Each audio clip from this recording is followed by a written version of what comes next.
A Para Todos Verem apresenta Pensar Inclusivo, o podcast que comenta, provoca e diversifica opiniões sobre a acessibilidade nos eventos, no entretenimento e na cultura. Olá, eu sou Mari Sabino, sou uma mulher branca de pele clara, cabelos castanhos na altura dos ombros, tenho olhos castanhos esverdeados. Hoje eu estou com uma blusa de malha marrom. Atrás de mim, uma parede com cortina branca e alguns quadros. Olá, eu sou o Fabrício Branchini Beltramini, eu sou um homem branco de cabelos castanho claro, já meio grisalhos, olhos azuis, estou com óculos de grau vermelho, minha barba no mesmo tom que os cabelos, estou com uma camisa jeans. Atrás de mim, uma prateleira com souvenirs e um mural com fotos. E esse é mais um episódio do Pensar Inclusivo, com o pensamento, a audiodescrição na TV. É para todos verem?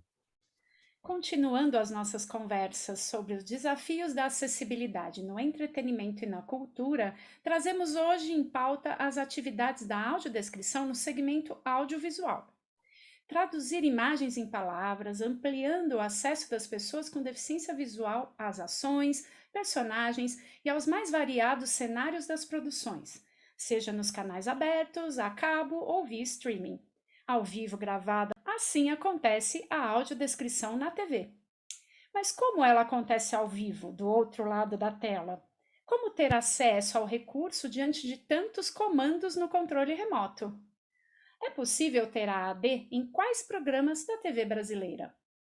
Para conversar com a gente sobre os desafios da acessibilidade no audiovisual e sobre como acontece a AD na TV, convidamos a nossa colega de profissão, a audiodescritora Kelly Alcântara. A Kelly Alcântara é audiodescritora no Grupo Bandeirantes de Comunicação, graduanda em Biblioteconomia, especialista em História da Arte e em Tradução inglês-português, graduada também em História. Foi professora assistente no curso Princípios Básicos da Audiodescrição do Citrate USP e tutora no curso Princípios e Práticas da Audiodescrição, a aplicabilidade em contextos culturais e educacionais do NEAD Unesp. Realiza audiodescrições em exposições de arte, campanhas publicitárias, lives musicais, peças de teatros e seriados de TV, nos canais TV Cultura, Disney Channel, Discovery Kids, Globo, Fox Premium, SBT e outros.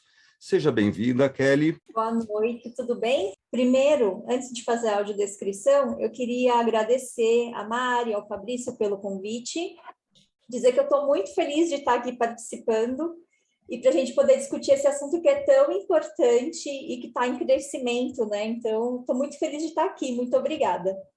Agora, com relação à audiodescrição, eu tenho 37 anos, tenho pele clara, meus cabelos são castanho claro, loiro, escuro, depende de como que você interpreta.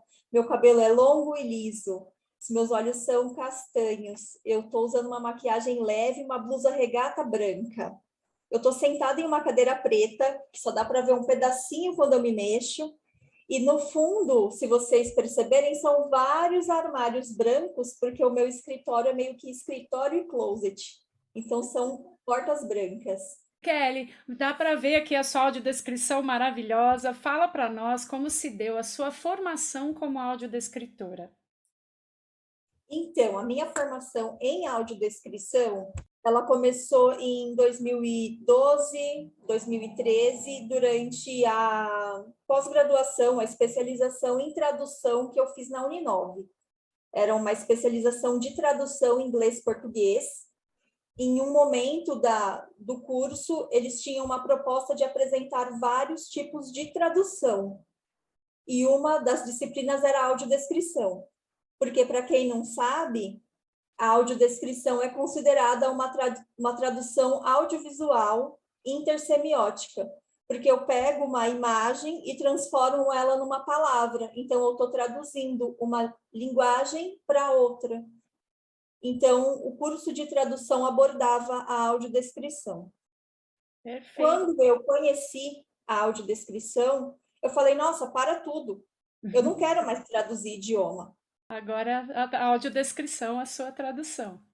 Isso. E aí eu falei, então eu preciso me aprimorar. E comecei a pesquisar sobre cursos que existiam. E Que aí bom. as coisas foram acontecendo, mas a formação começou aí. E como você iniciou o trabalho dentro do segmento audiovisual?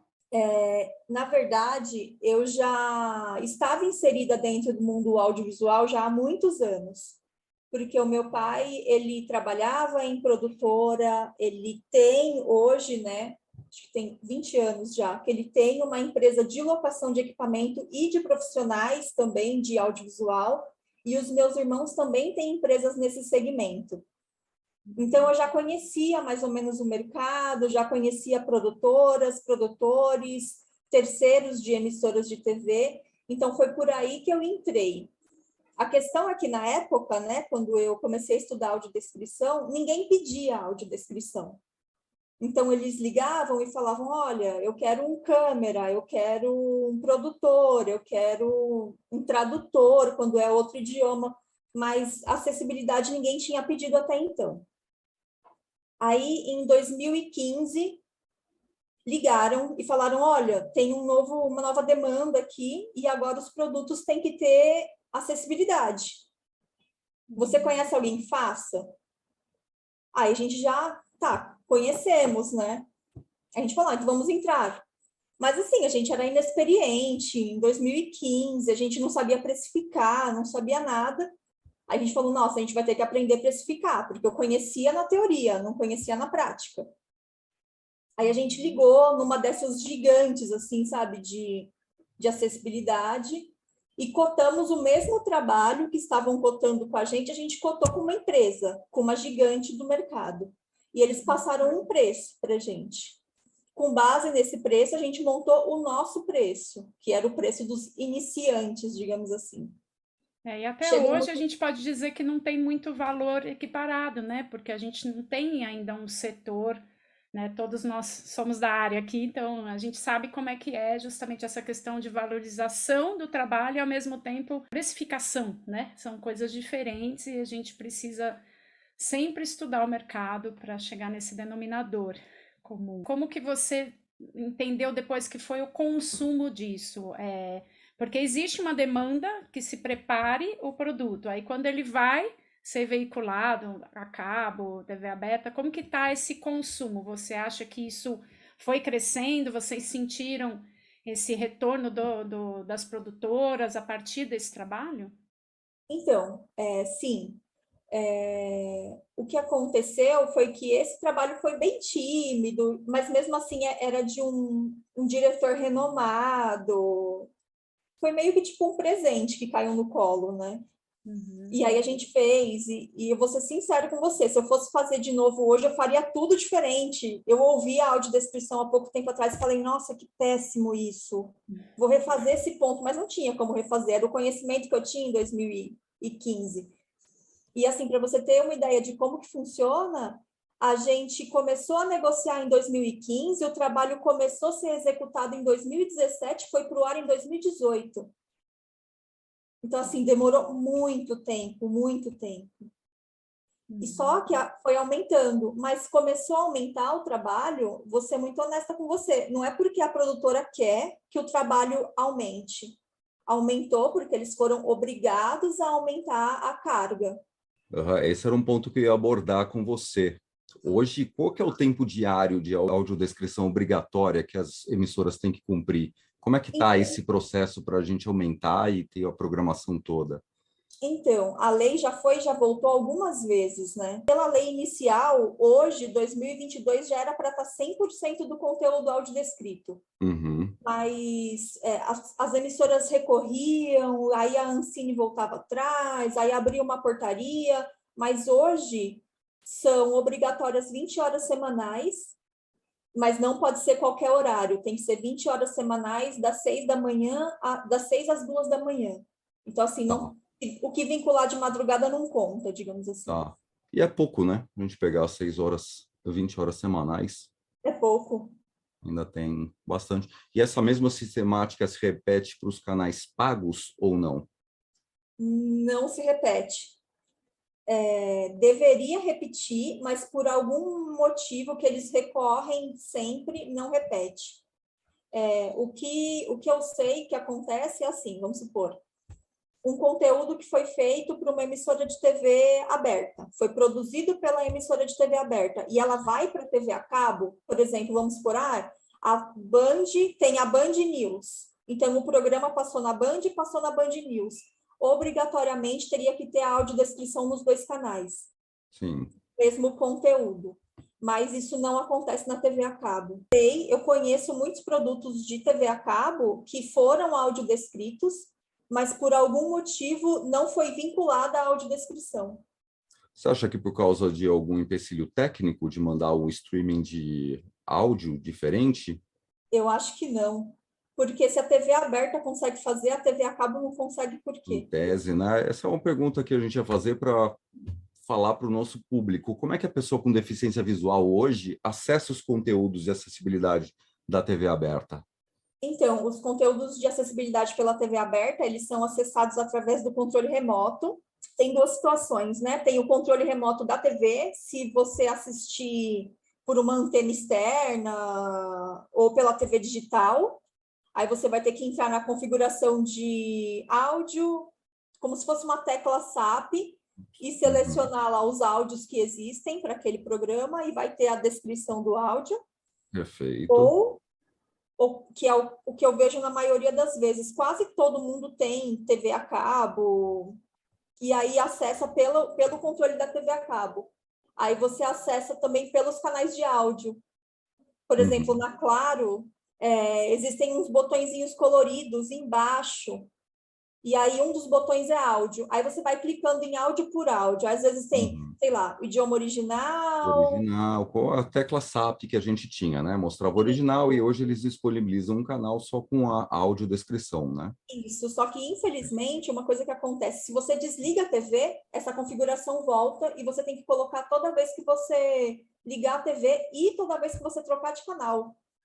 E outra coisa, acho mais duas coisas também, junto com esse infelizmente, eu tenho feito teste na TV aberta, eu não tenho TV a cabo, tá? Eu tô dentro do pessoal que não tem. E no meu controle da TV UHF, cada canal entra em um áudio diferente. Então já é uma questão. Então eu tenho lá um áudio 1 até o áudio 5. Tem um canal aberto que entra no áudio 2, tem um canal que entra no áudio 3, aí eu nunca sei se o programa tem ou não. E o outro terceiro, infelizmente, é que como é que a pessoa com deficiência visual sente no botão qual é o botão que ela tem que apertar.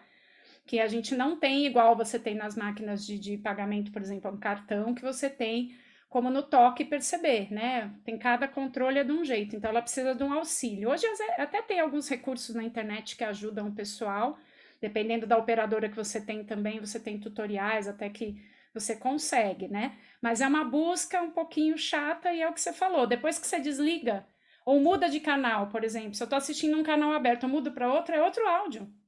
Eu não consigo acertar. Eu estava te ouvindo, por exemplo, na Band, fui mudar para Global, cadê? Cadê? Mudou para SBT, cadê? E aí a gente desanima, fala, será que não tem AD? Ou será que realmente eu que não estou conseguindo acessar, né? Não, e não tem só, não, o problema não é só esse, né? Porque primeiro que você tem que saber qual que é o programa que tem audiodescrição desse canal. Eu não sei. Aí você fala assim, não, na Globo, quando tem audiodescrição, faz um barulhinho no começo. Legal. Então a pessoa sabe, toca aquele barulhinho, eu sei que é audiodescrição. Na Band tem esse barulhinho, eu sei que é audiodescrição. Na cultura é melhor ainda, porque ele fala a frase: atenção, este programa contém o recurso de audiodescrição. Só agora, no começo do programa, né? A cada intervalo tem também?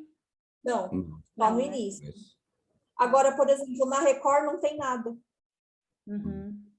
E aí a pessoa não sabe, ela vai pegar o controle e ficar tentando acessar, sendo que já é difícil você conseguir identificar qual é o botão certo, porque não tem como você saber. E aí você ainda vai ter que ficar, será se esse programa tem? Será se aquele programa tem? Testando em todos os programas. Então, eu acho que é uma coisa que ainda tem que ser revista. E aí, aproveitando, falando da produção dessa, que você falou, tem, não tem, como é que funciona essa produção? No caso de séries e filmes, como que ela acontece no dia a dia, a audiodescrição para esses programas, sendo que a TV é muito dinâmica, né? Considerando a TV aberta, você recebe aquele filme, você sabe que vai ter aquela programação. Como é que funciona esse processo? Tá, você está falando do conteúdo gravado ou do ao vivo? Porque tem diferença. Então, pode falar os dois. Tá, acontece. Eu vou falar da experiência que eu tenho na Bandeirantes, né? A gente trabalha em conjunto com o setor de programação. Então, uma vez por semana, eles mandam um e-mail, porque eu como audiodescritora, respondo para o setor de cinema. É o setor de audiodescrição e closed caption que está incluso no cinema. Certo. Então, a programação comunica ao cinema qual que vai ser a grade da semana. Olha, a grade da semana é essa, vocês têm que cumprir 20 horas semanais com essa grade. O que vocês sugerem que tenha audiodescrição? E aí, hoje, em 2022, o cinema faz essa escolha. Mas até o ano passado, era a própria programação que escolhia. Então, a programação já me falava, olha, eu quero nesse filme, nessa série, nesse programa. Mas não E a gente... confunde, não confunde a pessoa, o telespectador, porque eu sabia, por exemplo, que tal horário. Hoje eu sei, vou citar na Globo, eu sei que os filmes têm, mas a novela não tem. Né? Vamos supor que a Band tenha uma série num dia, tenha um filme no outro, como que eu vou saber se tem ou não? É por dia isso, já que vocês escolhem? Como é que funciona? Então, você acessa pelo site a programação da Band, tem todos os programas e quais têm acessibilidade e quais que não têm. Mas a Band também tem o aviso sonoro.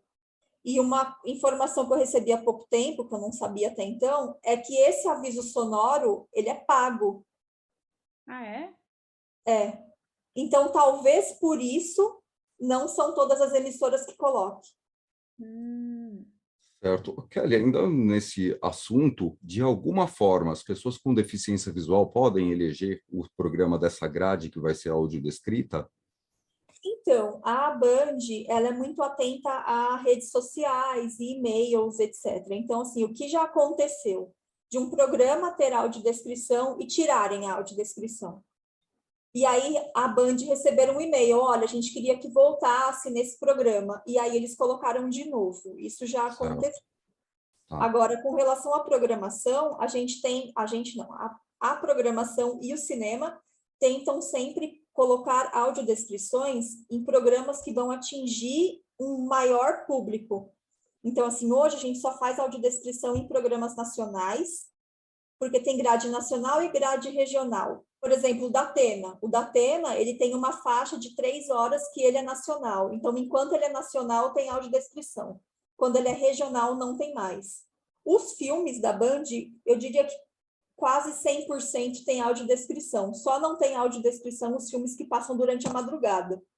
Ah, muito legal. Vamos saber e vamos divulgar para as pessoas, né? Inclusive, Kelly, falando sobre os filmes e voltando um pouco à sua questão na produtora, quem é que demanda a acessibilidade? Vem através, por exemplo, da plataforma de streaming. Ah, a gente precisa de tantos filmes, a gente quer que você faça a audiodescrição dessa série, ou é a produtora do filme que busca, da série que busca diretamente o trabalho? Como que funciona essa parte da acessibilidade? Então, cada caso é um caso. O que acontece? Vamos supor, quem produziu o filme, vou dar um exemplo de um filme, vai. O diretor gravou o filme, olha, tá aqui o meu filme. Agora eu quero que a Netflix transmita. Aí a Netflix vai mandar para essa pessoa uma lista de exigências. Olha, o áudio tem que estar assim, aí tem que ter acessibilidade, tem que ter closed caption, vai passar para o diretor. O diretor não vai saber o que é isso. Aí ele vai contratar uma produtora que vai contratar o profissional para poder fazer isso e adequar. E aí o processo todo ele é terceirizado. Geralmente são produtoras independentes que pegam aquele filme inteiro ou aquela produção inteira para poder colocar com todas as exigências que são necessárias. Pensando assim, seria mais fácil que essa produtora distribuísse o filme com acessibilidade para os canais de TV aberta, para o streaming, para as plataformas. Seria mais fácil, né? Sim, Porque então... evitaria que vocês estivessem, por exemplo, dentro da Band, que fazer a acessibilidade de um filme que ele já chegasse acessível, né? É um trabalho dobrado muitas vezes, porque ele vai para para uma plataforma, ela tem que fazer. A Globo pode passar o mesmo filme que o SBT, o mesmo filme que vocês passam na Band, e vocês vão ter que fazer acessibilidade diferente, audiodescrição, né? Sim, e isso que não faz muito sentido, né? Porque, por exemplo, eu fiz alguns filmes para o cinema, e quando ele foi para a TV a cabo não tinha audiodescrição, contrataram outra pessoa, e depois quando ele foi para a TV aberta, contrataram outra pessoa. Então, assim, eles colocaram 3 produtoras diferentes para trabalhar em cima de um mesmo material, para refazer um trabalho que já tinha sido feito pela distribuidora quando foi para o cinema. Uma confusão. Kelly, ainda no cinema, falando de cinema, você tem feedback de pessoas com deficiência visual que têm o hábito de frequentar a sala de cinema? A gente sabe que são apenas poucas salas que têm um aparato técnico para oferecer AD, né? Com relação ao cinema, o cinema tem um complicador, que chama contrato de confidencialidade. Porque, assim, eu faço um filme, mas eu não posso falar que eu fiz o filme.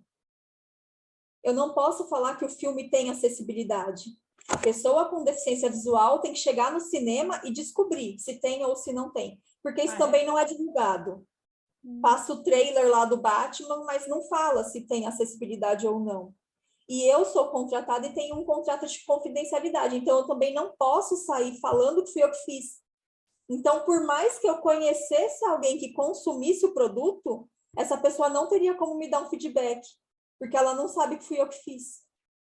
Ela não sabe nem que foi que você que fez e, em tese, ela não sabe nem aonde vai estar disponível, então. Não, não sabe. Isso Quem tem que fica a cargo do quê? De instituições especializadas no acolhimento de pessoas com deficiência visual? Essas entidades podem falar, tal filme tem acessibilidade, está acessível em tais cinema, como é que isso é Poderia, feito hoje? mas aí precisaria da boa vontade de alguém ir até o cinema para saber se aquele material tem audiodescrição para poder divulgar. E Porque se mesmo você assim, fala que tem, mas em determinada sala não tem, então, na verdade, quem deveria divulgar é a sala de cinema, a rede falar que nessa sala tem. Igual você tem a versão 4D. Para mim é tão simples isso, né? Você pode. Que eu não sei como eles veem dificuldade em ter uma sala com acessibilidade. Não precisa ter as 5 salas, mas seria o ideal. Mas já que não tem hoje, poderia, igual você tem uma sala que é 4D, que é uma sala diferenciada, tenha uma sala com acessibilidade, né? Eu acho que só de ter a sala já provocaria essa busca mais fácil, né, pelo filme, e de repente até a comercialização mesmo. Uma vez que não é divulgado, não gera uma procura. Não gera procura, a gente entra naquele loop infinito que a gente está acostumado na área da AD e não só no cinema, em peças de teatro, em exposições. Ele não é divulgado para o público não vai, e não indo, o produtor não faz essa exigência, né, de prover essa acessibilidade, né? sim, porque em tese ele não vai ter retorno financeiro desse público. E nos canais de streaming, Kelly, como é que você avalia a oferta de audiodescrição em português de conteúdos estrangeiros? A gente sabe que muitas vezes a audiodescrição chega em inglês e pedem para a gente traduzir, né? O que você acha dessa prática? O que compromete o entendimento do público? Então, infelizmente a audiodescrição, ela ainda assim, ó, bem pouquinho, ela tá caminhando ainda, né? Tá engatinhando no Brasil. E nos streamings, as produções acontecem muito rápido, então é muita coisa, é muito material, e a gente não tem quase audiodescrição de produtos, audiodescrição em português, né? Que não seja tradução. Eu lembro que um tempo atrás teve uma hashtag que subiram, que era Traduz AD Netflix. Quem trabalha com audiodescrição sabe que isso é inviável. Porque a audiodescrição, você tem fatores culturais, você tem fatores de entendimento daquele grupo de pessoas, e você simplesmente traduzir não iria suprir a necessidade, teria que ser feito um trabalho próprio para as pessoas daquela região, né? Tipo, para o brasileiro, assim como fazem para o americano, para o inglês, para o alemão, eles tinham que fazer para o português também. Até porque Mas vai inserir no filme em português dentro de um timing diferente que é da dublagem, né? Então é um outro processo isso faz também, o além menor de todo um sentido. repertório, né? E Sim. por falar nisso também, a gente não tem uma tradução do filme, a gente tem uma versão brasileira, né, que é muito diferente, né? Isso para todos os públicos.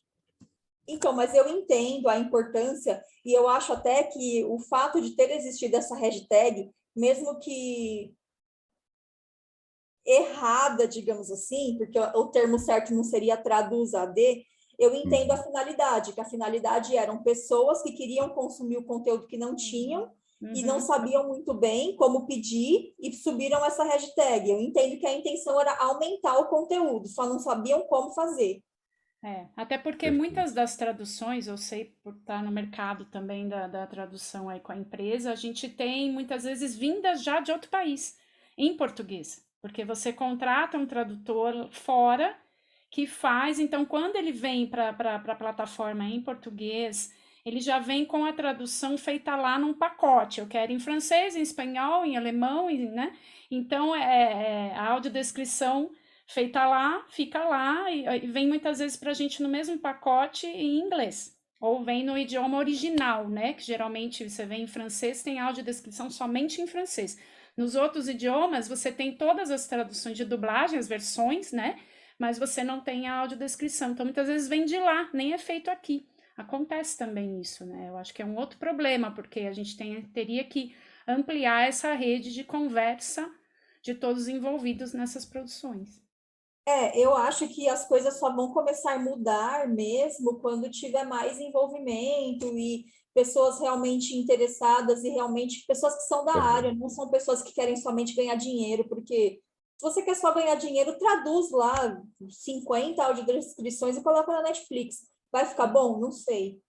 Provavelmente não. Mas alguém vai ganhar dinheiro em cima disso. Pois é.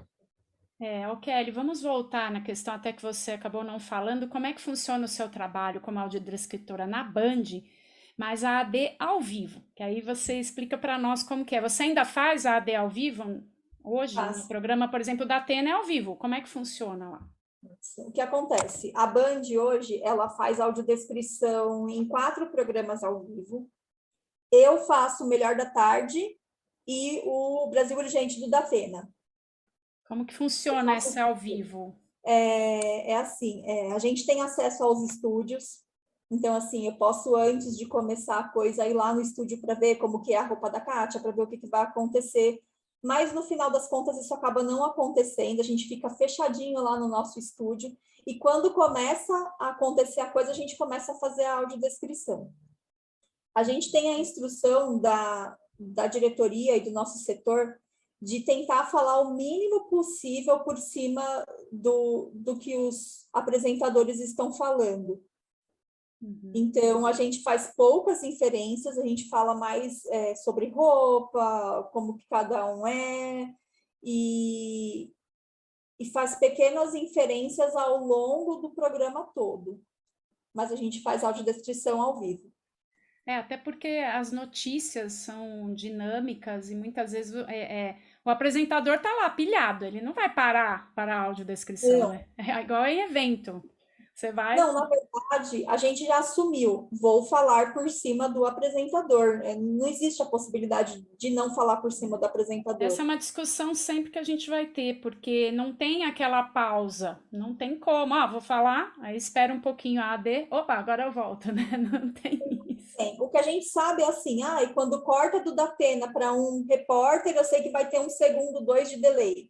Aí eu vou lá e falo alguma coisa. Mas não, todo mundo já assumiu, vai falar por cima do apresentador, então tenta falar o mínimo possível, porque a notícia é mais importante do que a descrição. Legal. E aí você falou que vocês não têm um departamento de audiodescrição, né? Vocês trabalham entre vocês ali, vocês não têm um departamento de acessibilidade, na verdade. Vocês vão trabalhando conforme a demanda e decidindo juntos os programas que vão constar a AD, é isso? Isso, o departamento de cinema decide e passa para os audiodescritores, aí a gente executa. Então, hoje, ao vivo, são esses 4 programas, sempre na faixa nacional, e a gente faz os filmes, que até então são todos os filmes, menos os filmes da madrugada, e 2 séries que passam no sábado, Operação Implacável e a Blacklist. Aí, ó, gente, já tá aí publicado. Espero que quando a gente continuar no ar, o período, o pessoal possa ter cada vez mais programas com audiodescrição. Então, a intenção da Band é... Porque a Band faz mais do que 20 horas semanais e a gente quer estender para muito mais. E para quem não sabe, a Kelly já colaborou conosco no Planeta AD. Ela fez um trabalho primoroso de audiodescrevendo os personagens da animação Frozen, que é um episódio, não sei se você sabia, Kelly, mas ele é recorde de visualização do nosso canal. Sabia disso? Eu não sabia quantos que tem, quero saber, quero no... Vamos pegar o número e Cada falar, dia mas aumenta. arrebentou Entra aquele lá, ó, episódio. pessoal, entra lá no canal da Para Todos Verem, Planeta AD. Curiosos, deixa o povo procurar, deixa o povo procurar. Isso aí, no nosso canal vocês vão encontrar o episódio da Kelly e alguns outros também.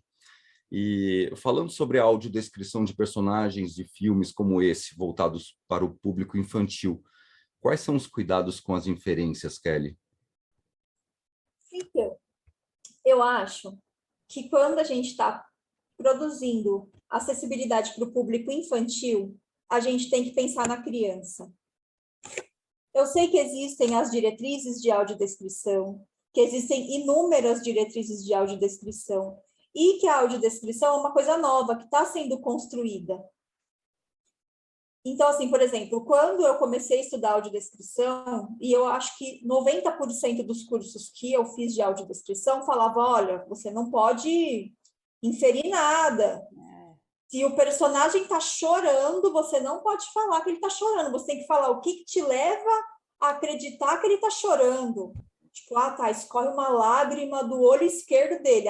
Isso sim. A pessoa que tem que inferir que ele está chorando porque está triste ou porque está feliz. Mas se você está tratando de criança, eu acho que é um pouco complicado. Eu acho que é difícil você não fazer nenhum tipo de inferência quando você está tratando de crianças. Uhum. Eu li um artigo e vi uma entrevista há muito tempo atrás, que era uma mãe que tinha um filho autista. E ela falava sobre audiodescrição e falava que a audiodescrição ajudava o filho dela. Uhum. Mas que muitas vezes a audiodescrição não atingia o filho dela justamente ao não fazer inferência. E o exemplo que ela dava é que um personagem estava bravo. E aí ela falou que a audiodescrição não falava que o personagem estava bravo. A audiodescrição falava que ele contorcia o rosto, que a testa dele enrugava, mas não falava que ele estava bravo. E a criança ficava muito confusa, porque ela não conseguia entender o que estava acontecendo com aquele personagem. Isso é interessante, até porque nós entrevistamos a Larissa, que falou justamente isso, que as pessoas que têm o espectro autista, elas se beneficiam da audiodescrição e justamente a inferência é interessante. Ela comentou o mesmo que você. E ela até tem uma pesquisa a respeito disso. Quem quiser ouvir, está aqui num dos nossos episódios do Pensar Inclusivo, e ela justamente menciona essa questão da inferência, que para eles faz diferença, e já para a pessoa com deficiência visual pode parecer mais informação do que o necessário. Eu acho que talvez a gente pode tentar fazer uma coisa mais democrática, que atenda todo mundo. Por que não, entendeu? Se é um conhecimento que está sendo construído, vamos construir essa página também, vamos construir esse método de fazer audiodescrição, para a gente chegar nessa criança, entendeu? Eu acho que o caminho é esse. Essa foi uma pauta que a gente levou para a Larissa, né? Como que a gente pode atingir esses dois públicos? Podem coexistir essa audiodescrição para pessoas só com deficiência visual e para pessoas no espectro autista? E aí a gente vai falar sobre inferência, né? Assim, vai ter necessariamente esse assunto. E é interessante até muito do que você falou sobre a audiodescrição de personagens infantis veio muito a calhar com o nosso trabalho do Planeta D, porque são personagens muito complexos, né? É diferente eu falar de um adulto, pele branca, cabelos lisos, escuros, e eu falar de um personagem infantil que às vezes ele é verde, às vezes ele é gigante, às vezes ele tem orelhas grandes, enfim. E como é que a gente vai contar essa história, né? Atingir esse público. E até sobre isso, falamos sobre a inferência, e agora do ponto de vista da narração, até que ponto a gente pode interpretar com a voz? E você poderia dar algum exemplo? Então, olha, eu dei uma pesquisada já sobre... É que eu venho da área acadêmica, então, para mim, eu tenho meio que uma paranoia, sabe? De tudo tem que embasar academicamente. Tipo, tá, cadê o artigo que fala isso? E eu procurei bastante artigos sobre narração de audiodescrição e hoje em dia é muito pouca coisa. A coisa que fala sobre audiodescrição já não tem muito, e o que tem foca mais em como você aplicar a diretriz para fazer um bom roteiro. Então, assim, a narração fica bem em segundo, terceiro, quarto, quinto plano nenhum, sei lá. Mas eu acho que é necessário, às vezes, interpretação. Eu aprendi também a fazer audiodescrição de uma maneira neutra. Olha, você não pode impostar a voz, você não pode interpretar, você tem que falar flat. Uhum. Mas hoje, para mim, isso também não faz muito sentido, ainda mais quando a gente fala de infantil. Eu acho que tem que ser uma coisa mais parecida com uma contação de história, uma coisa que vai chamar a atenção da criança. Não adianta o desenho ser colorido, lindo, a fala dos personagens ritmadas, e quando chega a audiodescrição, ele tem pele É uma azul. quebra, né? É uma quebra dentro do contexto Sim, que o não faz diretor sentido pensou, né? nenhum. Sobre os personagens, sobre as ações, sobre a forma dele falar, né? Não faz sentido nenhum, ao meu ver, né? Existem pessoas que defendem que tem que ser flat. Eu defendo que tem que ser uma coisa mais natural, mais próxima do que a gente fala naturalmente. Uhum. A minha audiodescrição não é flat, porque a minha voz não é flat, não consigo fazer de outro jeito. Então, mas tem gente que consegue. Mas eu penso que se for para ser uma coisa muito neutra, você liga lá o Google, digita o que você quer e ele fala, Vai uma falar com voz aquela voz robotizada. robotizada, né? Não precisa ser uma pessoa, entendeu? Uhum. Mas aí, assim, óbvio, né? A gente é sempre contratado por alguém. Então, a gente tem que também ter um jogo de cintura e conseguir mesclar as duas coisas. Aí você pergunta para quem está te contratando, o que, que você quer? Uhum. E também tem a questão do consultor, que depende do consultor que você vai trabalhar no processo da criação da audiodescrição, esse trabalho é conjunto. Então, Sim, você muitas vezes nem sente que você está fazendo uma voz diferente, ou o consultor também está naquela levada da história junto da caracterização da audiodescrição, e a gente muitas vezes trabalha e dá um resultado que você nem pensou se você teve ou não algum tipo de influência, né? Nesse acaba sentido. sendo orgânico, você se envolve ali no Uhum. processo e vai criando. E tanto inferência do roteiro quanto a narração, eu acho que é uma coisa natural. E aí cai pela mesma coisa, como é um conhecimento que está sendo ainda construído, por que não a gente construir dessa maneira? E, Kelly, falando em outras mídias, sobre a sua experiência em rádio, live e eventos ao vivo, aí nós já trabalhamos junto também, né? Fazendo live. Já trabalhamos juntos. Acho que foi na live Na do Bruno rádio, Marrone, né? Foi do O Bruno Bruno e Marrone. Marrone. Comecei a fazer meio que audiodescrição ao vivo, junto, do gravado e tal. Mas eu fazia muita palestra. Uhum. Palestra em universidade e simpósio, que é uma coisa mais reta, quadrada, né? Não tem muito, não tem muita inferência, não tem muita entonação, não tem nada. Você vai lá, senta, fala que tem um slide na parede, fala como que é o slide, lê o slide, acabou. Aí agora com a pandemia, as coisas tiveram que mudar um pouco. Então aí começaram as lives, né? Live de música, live de simpósio que era presencial e que agora não pode mais ser presencial, agora ele é híbrido, agora ele é online. E aí acabei migrando também para esse tipo de evento. Na área de música, eu fiz 2 lives musicais, né? Uma foi com vocês, que foi a do Bruno Marrone, e outra foi a da Marília Mendonça, que foi uma experiência, vocês sabem, né? Foi muito legal. Foi, acho que, a primeira experiência de tipo de música mesmo, sabe? Sim. E cadê o material para a gente preparar? Não tem material, é ao vivo mesmo. Você vai ligar lá e vai ver o que você vê, você vai falar. 5 horas de evento, né? Quase 5 horas de evento. Tinha hora para começar, mas não tinha hora para terminar, entendeu? É. Muito bom. É sempre bom lembrar que a audiodescrição pode chegar até o público de várias formas. E hoje o evento híbrido facilita muito, porque você consegue levar a acessibilidade para pessoas em outros lugares, por outros canais, além do evento. E muitas vezes é uma forma até que é viável no custo-benefício da produção, né? Pensando dessa forma, a gente ampliou, depois desse período de lives, a possibilidade de se colocar a acessibilidade em diferentes eventos. Isso é muito bacana e que continue assim. E que A meu dicas ver, você dá para quem quer trabalhar com a acessibilidade como um todo, no audiovisual, não só na audiodescrição, mas na acessibilidade no audiovisual em específico? Que dicas que você dá? então, eu tenho 2 dicas que são as dicas que eu levo para a minha vida. Que a primeira é estude muito. Eu acredito na educação continuada e acessibilidade, foi o que eu falei várias vezes aqui nessa conversa, ela está sendo construída ainda. Então, você tem que estudar. Uma pessoa que se formou em 2012, ela não sabe que não é em todos os produtos que você faz uma narração neutra, que você pode colocar um pouco de voz, você pode colocar um pouco de interpretação. Se você fica preso naquele seu estudo antigo, você não consegue pegar as experiências novas, né? Então, assim, a primeira dica que eu dou é estudar mesmo, entrar e ler muito artigo, e artigos novos, e procurar bastante material. E a segunda dica que eu dou é mais voltada para o mercado de trabalho mesmo, que é busque ter uma boa rede de contatos. Infelizmente ou felizmente, a gente vive num mundo que a gente precisa se conectar. Ninguém faz nada sozinho.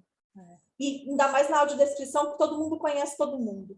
Então, assim, tenha uma boa rede de contato, desempenhe um bom trabalho e estude. São as 3 coisas principais. Maravilha, Kelly. E estamos chegando ao final, né? É sempre um prazer ter a oportunidade de troca com você. Nós já realizamos alguns trabalhos juntos e é uma alegria poder contar com a sua participação no podcast do Pensar Inclusivo. Nós agradecemos a sua disponibilidade em conceder essa entrevista e poder compartilhar essas informações do universo da audiodescrição no audiovisual, o que rola não só como produto final, mas também na fase dos bastidores, onde tudo começa, né? Muito obrigado, Kelly. Obrigada, eu que agradeço, o prazer é todo meu. E que a gente possa discutir mais vezes sobre os novos rumos da audiodescrição, porque eu acho que o caminho é esse. Maravilhoso. É isso aí, temos muito ainda o que falar, né? Muito. E esse foi mais um bate-papo com os profissionais da acessibilidade aqui no Pensar Inclusivo. Continue conosco e faça parte desta conversa, comentando em nossas redes sociais e compartilhando a hashtag Pensar Inclusivo. Foi muito legal, Kelly. Obrigada. Até o próximo episódio do Pensar Inclusivo. O Pensar Inclusivo é mais uma produção da Para Todos Verem Soluções em Acessibilidade. Acompanhe as nossas atividades e outras entrevistas em www.paratodosverem.com.br. Também pelas redes sociais.